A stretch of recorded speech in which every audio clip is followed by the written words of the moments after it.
আসসালামু আলাইকুম এভরিওয়ান, কেমন আছেন? আশা করি আল্লাহর রহমতে ভালো আছেন। আলহামদুলিল্লাহ, আপনাদের দোয়া আমি খুব ভালো আছি। তো আজকে বিকালে চটপট বানাবো বেগুনি, খুবই মজার, একদম সহজভাবে বানাবো, অল্প মশলার উপকরণের মাধ্যমে বানাবো।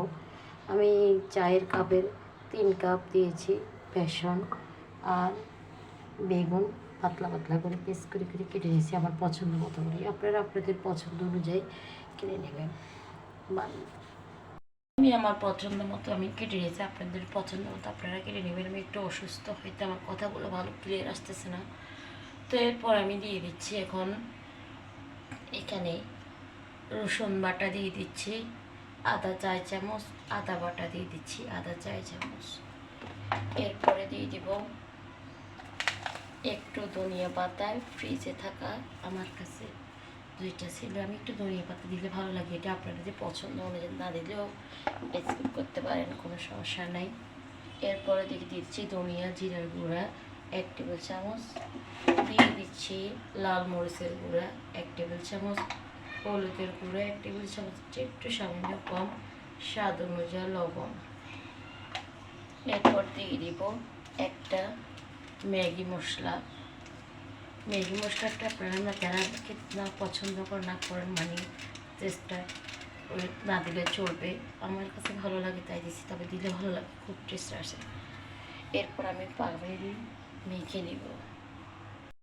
এরপর আমি মেখে নিচ্ছি, একদম সহজভাবে দেখাচ্ছি। আমার কথাতে যদি কোনোটা বুঝতে সমস্যা হয়, আশা করি আমার টিপসটা ফলো করলে হয়ে যাবে।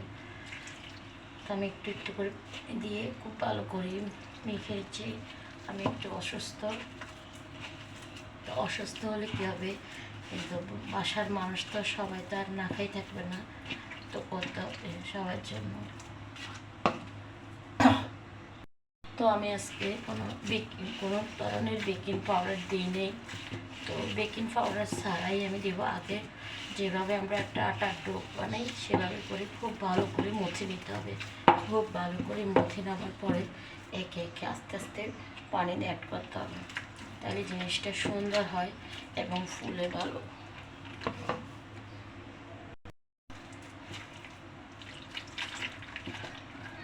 খুব ভালো করে মাখতে হবে আস্তে আস্তে।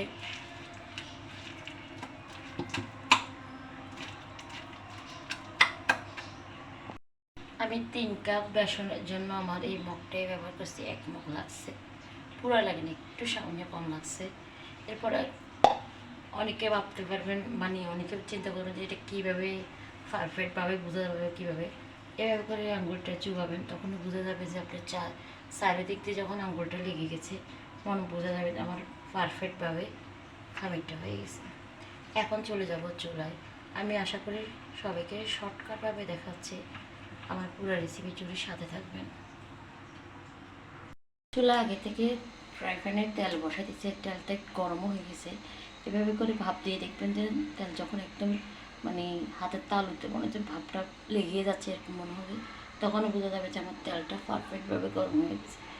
এখন আমি দিয়ে দিলাম একে একে একটা করে, এভাবে করে এই পাশ ওপাশ করে ভালো করে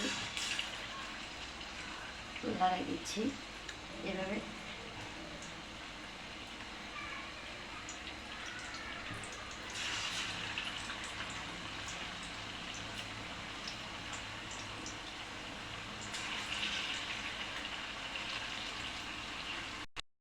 কি সুন্দর করে ফুলছে দেখতে পাচ্ছেন। প্রথম মানে যে খোলাটা প্রথমটা দেবেন যে তেলে, ওটা একটু 19-20 হবে, কিন্তু পরেরটা অনেক ভালো হবে। তো এইভাবে করেই বানিয়ে ফেলবো সবগুলো। এরপর আমার এগুলো হয়ে গেছে, এই পাশ ওপাশ করে ভেজে ফেললাম। এখন আমি এগুলো তুলে ফেলবো।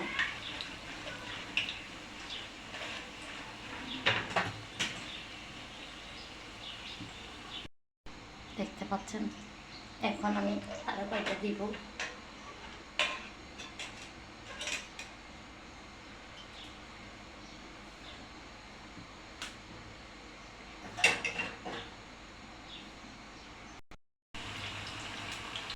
তেলের কড়াটা দিবেন, দিতে চেষ্টা করবেন একটু মানে টাইপের, গর্ত টাইপের, কারণ আমাকে গর্ত টাইপের করাই নাই এর মধ্যে, সেজন্য আমি ভেবেছি তাহলে গর্ত টাইপের এটাতে দিলে তেলটা ডুবা পড়ে। দেখছেন কীভাবে তুলতেছে। বেগুনিটা হয়ে গেছে, বাকিগুলো পরে বানাবো। আপনাদেরকে যেটুকু দেখানো দরকার দেখাই বলতেছি। আজকের মতো এই পর্যন্ত। সবাই ভালো থাকবেন, বাসায় একবার ট্রাই করবেন। আর ভালো লাগলে আমার পেজে লাইক দিবেন, শেয়ার দিবেন, পাশে থাকা বলে শেয়ার দিবেন, আমাকে সাপোর্ট করবেন।